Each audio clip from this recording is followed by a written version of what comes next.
Ladies and gentlemen, welcome back to the Warp Core Podcast. I am Urza Master. Joining me as always, Lord Uther and Fert Derby. And we, generally speaking, like to venture out into that galaxy, exploring strange new worlds, strange new civilizations, and today we get both. By Any Other Name is the episode of the original series of Star Trek that we are diving into today. Lot to say about this episode, I feel like, but I'm going to turn it over to Fert Derby here to give us a little bit of background. We see, of course, in the credits, DC Fontana's name and a few other familiar faces. Fert Derby, tell us about this episode. Thank you, Urza Master. Thank you, Lord Uther, and thanks, Trekkies, in all four quadrants of the galaxy, for staying with your favorite Star Trek podcast, the Warp Core Podcast.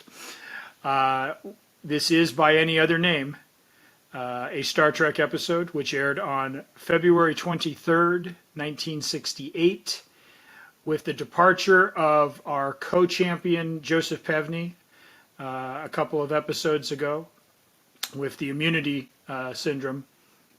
We only have Mark Daniels now to kick around as the longest tenured original series director. He was behind the camera for this one. And we had co-writing credits. We had a story by Jerome Bixby, and then this with DC Fontana. You're familiar with Mr. Bixby's work. He started off rather auspiciously in season 2 of Star Trek, the original series. He wrote Mirror, Mirror, which we went into in some detail in Warp Core 45. Make sure you check out the archives for that sinister alternate Kirk and Spock and Sulu and all of your favorites doing non-favorite things, and how the Enterprise crew managed to return to reality but lay the groundwork for some fascinating Trek stories that have extended throughout many of the franchise's subsequent incarnations. So yes, Mr. Bixby, he started off on a high note. Would he be able to avoid the sophomore slump with his second produced episode? Well, we're about to find out. The title, of course, is taken from Urza Master's beloved Bill Shakespeare, from Romeo and Juliet. That which we call a rose by any other name would smell as sweet. Mentioned by a young Juliet to her lover Romeo, Act 1, Scene 5, I believe. But in any event, gentlemen, what we have here, which stunned me, this is one of the first Star Trek episodes I believe I ever watched as a young lad. It would have been right around the time, right around 1979, when I was just turning 7 years old, and had been exposed to the big screen antics of this crew that Paramount Pictures had relaunched to great fanfare and lots of special effects and Jerry Goldsmith's pounding score. But the thing that stayed with me in this episode, this is our famous Geometric Cube episode, in which various members of the Enterprise, both familiar and extras, are reduced to complex shapes, some of which can be crushed in your bare hands into fine particle grains, which of course signifies that whatever's getting crushed is in fact being exterminated. And there's a lot to unpack there. But that made an impression on a young lad such as myself. Visually, it just reduced. It was always weird to see Uhura's chair. There's just a cube sitting there. Or in the hallway as Kirk's walking through saying, these all used to be my crew members and now I better avoid stepping on them. So this episode has a particular fondness for me. I did not remember the name of it at the time. I did not remember the name of it through the subsequent 40 plus years of my existence. But when I sat down to catch By Any Other Name, I said, oh my goodness, I know this episode. And I was delighted to reacquaint myself with its various plot twists and so forth. And a more than passing familiarity or a sense of pre-deja vu, which I'm sure some of my fellow Starfleet wingmen will be able to point out when they talk about what gave them the feels. But friends, the Enterprise, responding to a distress call, is hijacked, taken over, and in a really efficient opening sequence. Like, we've seen the Enterprise has been, shanghaied and railroaded before, by godlike beings or so forth. But here, I mean, it's just a matter of getting the draw on Kirk and the crew, being able to, take over life support and engineering and the bridge, seemingly at will. And I thought it was a nice, tightly edited, put you on the edge of your seat right from the jump, as far as, hey, the stakes are high. We're not just dealing with, another, random from the writer's room, race of beings that's going to, prove to be a thorn in Kirk and the crew's side. Like, they legitimately start off on their back foot and have to spend the rest of the episode scrambling to reclaim the offense rather than playing defense. I mean, in this episode, Spock does a mind meld with a rock, and gets rocked, and gets rock blocked in this episode here. And we have we never get to see them because special effects and makeup probably weren't what they were in February of 1968 as they might be now. But these beings described almost in Lovecraftian terms as like the Cthulhu, with hundreds of tentacles and a piercing darkness about them. Like, and then you're looking at these implacably bland Aryan features of this, and you're like, wow, that's what they're hiding? Like, that's what they, if you were to strip away. And I think if we revisited this species in, for example, Strange New Worlds, they'd give us some nightmare fuel and let us see briefly what these alien beings are all about and so forth. So again, that's always been appealing to me. There are dark things out there, and they have many squishy tentacles, and they'll probably eat you or enslave you, or both simultaneously. Chapel's back, right? Sulu's still off doing research or reshoots on the Green Berets, apparently. It just feels more and more like George Takei just took the second half of the season off, and no one they were either too embarrassed or too proud to admit it, and they just keep pressing on. So it's Uhura and Chekhov who get the cube treatment in this one. And McCoy, he's trying to, he and Spock are trying to pull one over on their captors, and I just love the impatience he shows with Chapel. Again, 1968. Spock and McCoy are in on the plan. Chapel, of course, isn't, and McCoy is like saying, let's give him an injection of this. But doctor, won't that? Please, nurse, just follow orders, will you? And the exasperation that he shows, to her credit, Chapel's a professional, and Spock's the one on the table, so obviously she's going to do the right thing there. But I just love the terseness that DeForest Kelley just kind of sits there, which, again, is just like, look, when I tell you to do something, you do it, and so forth, and don't give me any guff. So I enjoyed that. I don't think the NCC 1701 has ever been this speedy. This is a fast ship, but it looked like an N1 starfighter out there cruising the galaxy as they were doing their things there. And I think my favorite sequence, and I'm hoping that at least one of my Starfleet wingmen will pick up on it. It's an extended sequence, but the comic highlights and so forth is Scotty getting some one-on-one time with one of the alien captors and progressing. And what I actually love is the final payoff that we spend 4 or 5 minutes of this drink 'em under the table sequence, with Saurian brandy and something green from Ganymede, and really, really, really old scotch. And then at the end of it, like, it's even torpedoed poor Scotty, and he doesn't end up getting the vital alien technology to Kirk and them to use successfully, in order to turn the tables on their captors. He just passes out stinking drunk on his cabin. And that's kind of where we leave it. But I just love sort of the payoff. It's kind of like, oh, Scotty's going to go through all this and be the fulcrum to save the crew. And then it just turns out it's like, nope, that was too much. I had way too much to drink. So I did enjoy, I appreciated that. Scotchy Scotch is ultimately is the last straw for that. So that was, and we got to see bagpipes, because in case you forgot, he's from Aberdeen.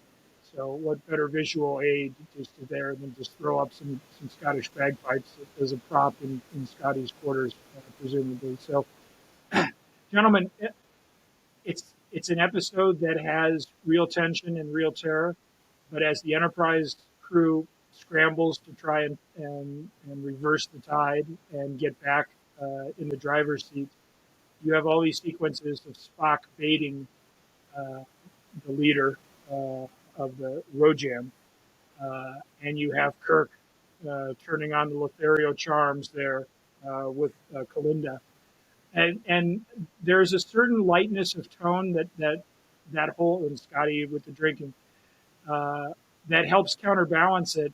And I mean, in this viewer's humble opinion, and you'll hear my Warp Core ratings at the end of our broadcast, but I have to say, like, I was delighted at how they walked the tight wire again and gave me both. Gave me a really full meal. They gave me stuff to make me nervous and tense and excited over, as well as stuff to laugh and say, oh, that was funny, which they haven't always been able to do successfully in season two. Sometimes they've aired too far in one direction or the other. For this viewer here, this was a left field episode, and my ratings will probably reflect that shortly. But don't let me get ahead of the story. Urza Master, Lord, by any other name, what would you say about this episode of Star Trek?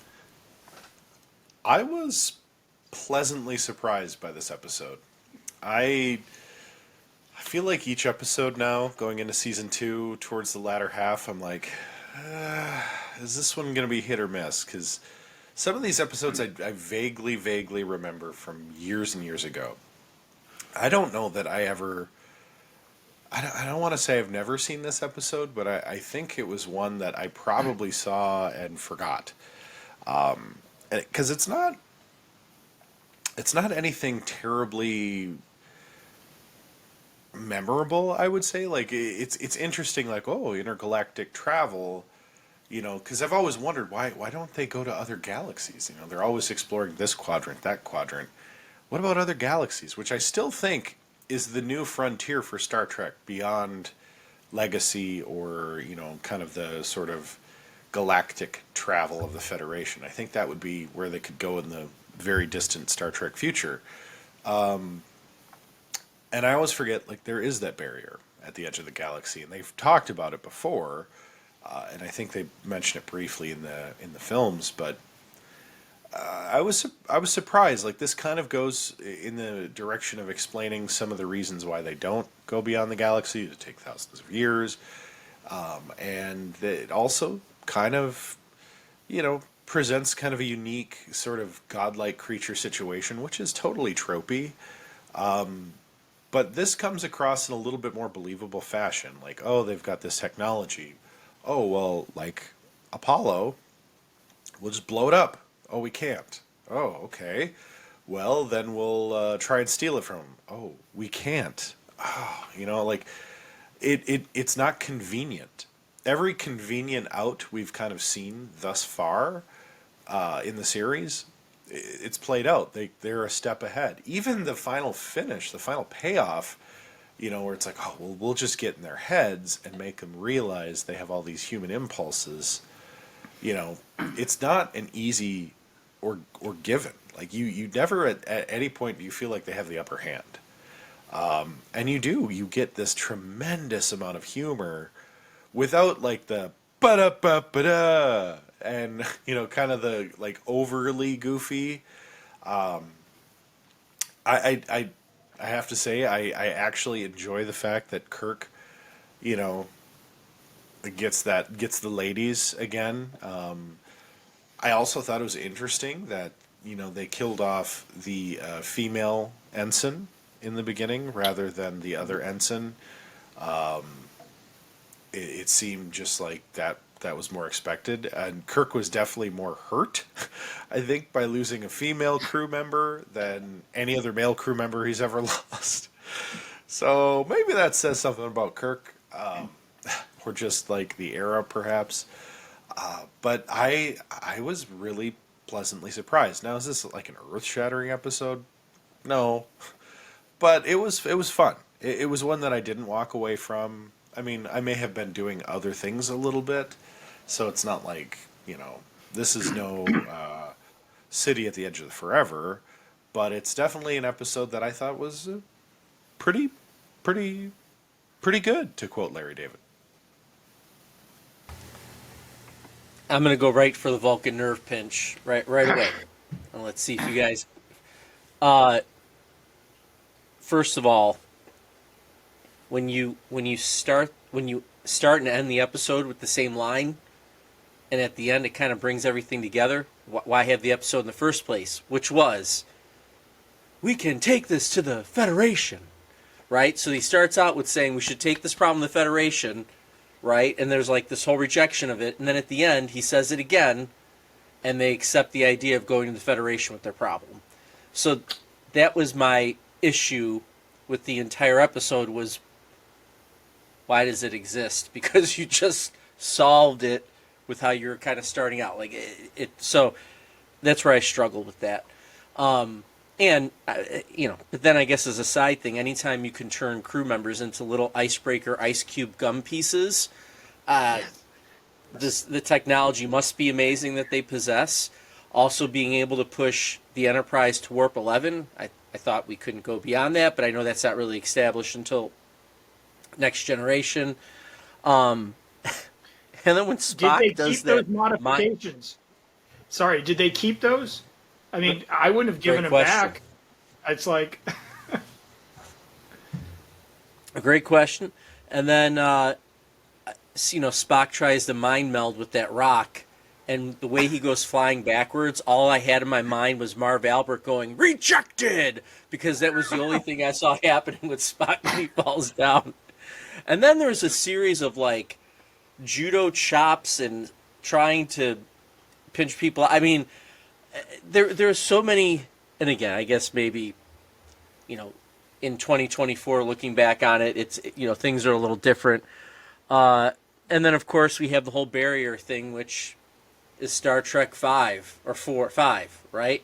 With the idea of there's this barrier and you need a starship to get past it, but these people have this technology that seems so advanced. I mean, I don't know about you. I wish I had a freeze button so I could just press it and everyone would freeze. Which, last comment with that, it kind of reminded me of when I don't know if you guys ever played this game when you were younger, but it was called like Wax Museum, and you would take your friends and you'd spin them in a circle and you'd throw them and they had to stay still and you had to guess what they were in a museum. But you always would try and stay still, but you'd still wind up moving a little bit. And so when they were freezing in this episode, I could see Nimoy and Shatner just moving just a little bit, not like they were really completely frozen. I know that's a minor thing, but that was just something that kind of kicked into my head.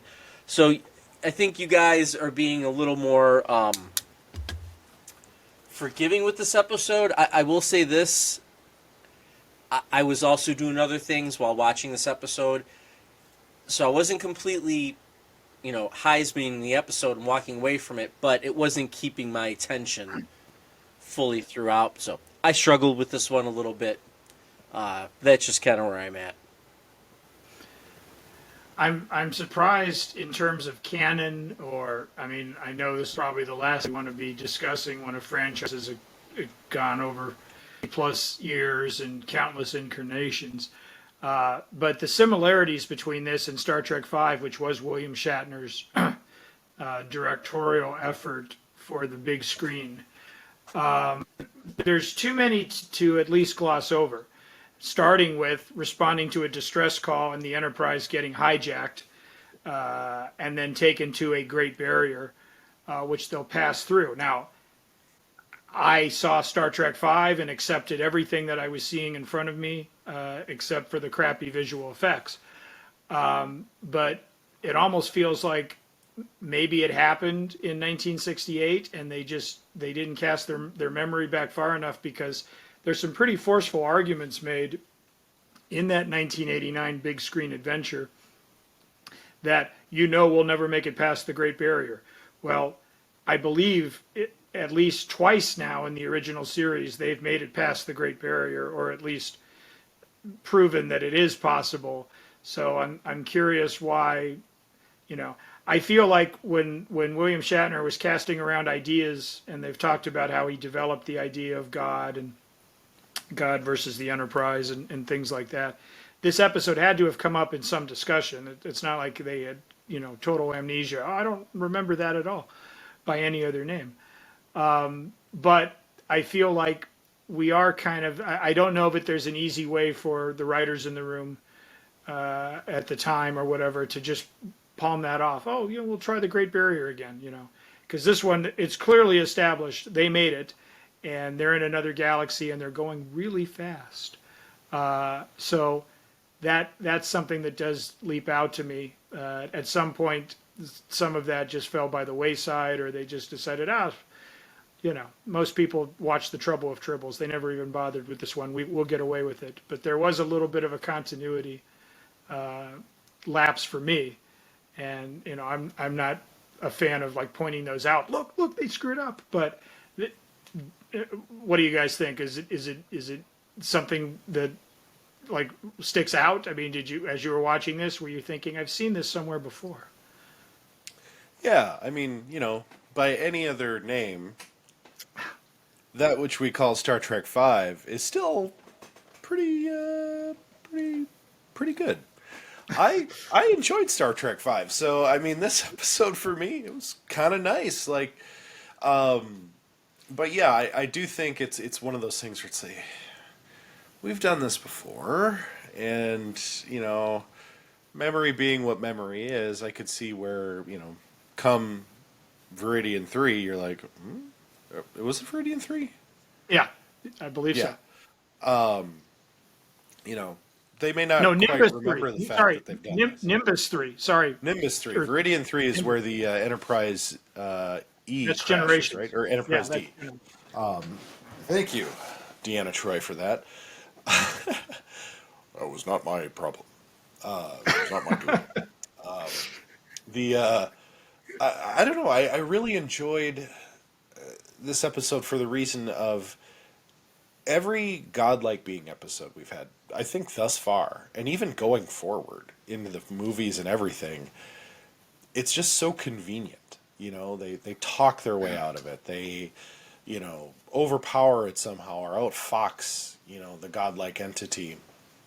But this episode and the Return to Tomorrow episode kind of show that, like, as convenient as their solutions have been in the past, it's not always that easy. Like, yeah, did they kind of outsmart these beings? Sort of, but it's more of like their naivete was exposed, and it just so happened to turn to the crew's advantage.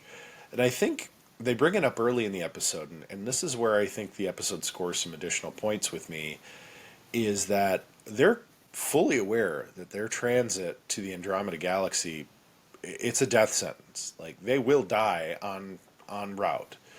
And they're just completely blindly accepting this as duty. But then as they get in touch, literally, with their human sides, they sort of realize, like, this is all right, being human. This is okay. Well, like, kind of enjoying the sensations. I'm kind of enjoying this. And it's like, they don't ever explicitly make this, a cogent part of the argument, but I think it's at the back of everybody's mind is like, we're just going to die out here when we could be back on that planet where there's flowers and plants and birds and rocks and things. And kissing. They can apologize all night long if they want. I thought that was just a really cool bit of storytelling. And that's something that, like, it was subtextual. It was really sort of unwritten, that like they're also dealing with their own mortality here. Like, you're going to be trapped in this ship doing what? You're just on a course. Like, you're not deviating. You're not exploring. You're literally not trying to grow or change in any way. And yet, as a human, you are experiencing a multitude of new things. That's like, well, wait a minute. Why just like condemn ourselves to death en route when we could easily do something different? And Spock brings up the point. It's like, hey, this was bestowed upon you hundreds of years before this. Like, you really don't have to do what you were originally setting out to do. There's no reason for it. And all of a sudden, it just like clicks. Like, oh, right, yeah, we can form our own destiny. Like that. I mean, it took all of the big four, Scotty and the big three, and they each have their own unique approach, and they're all pretty funny.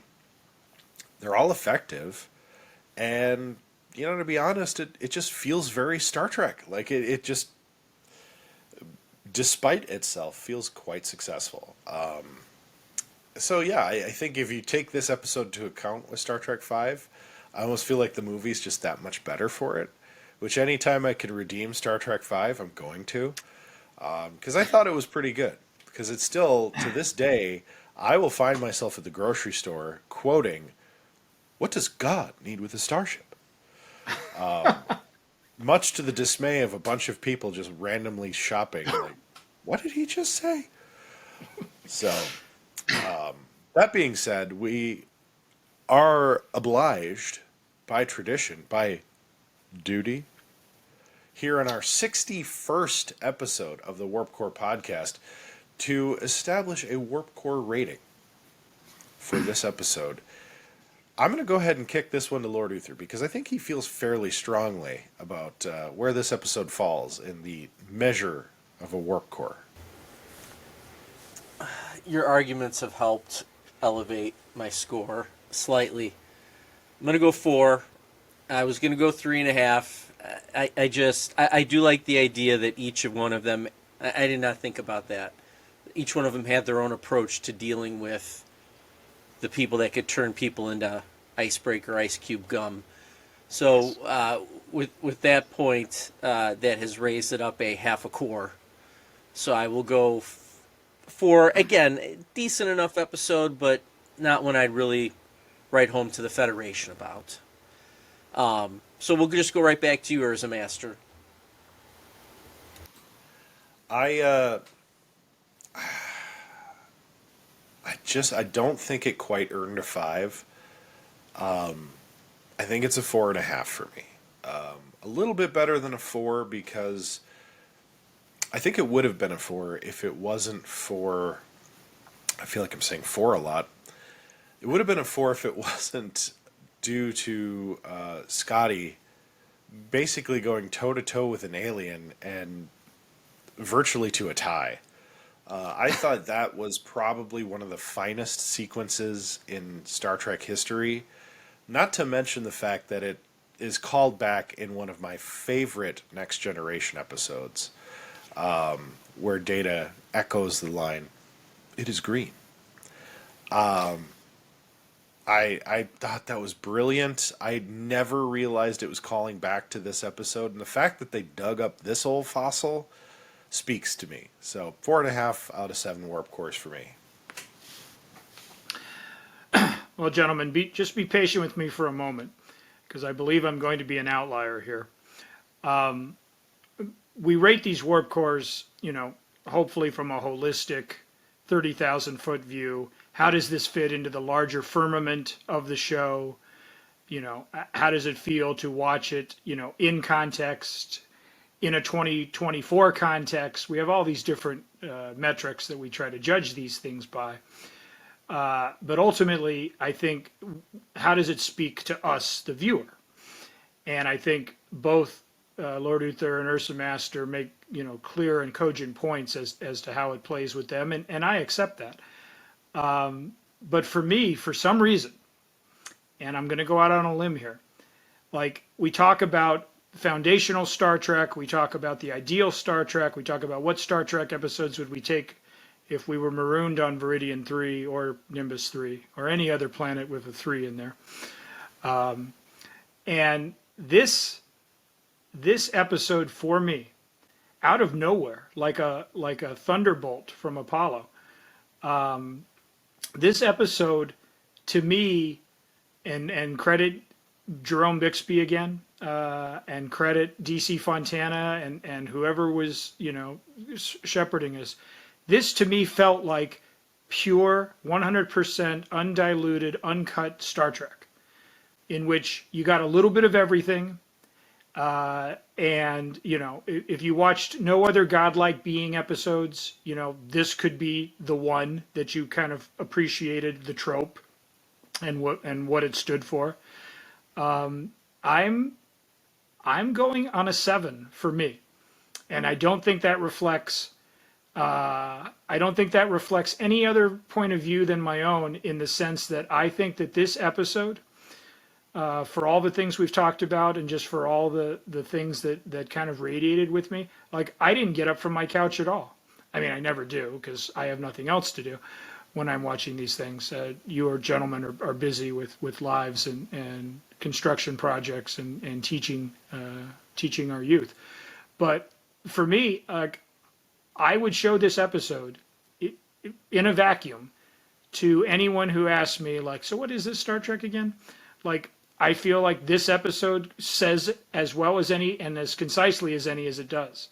So this will definitely be probably mentioned when we do our season 2 end of season recap, coming in just a few short weeks. Warp Core fans, make sure that you're tuning in when we finally put a bow on an up and down season of the original series.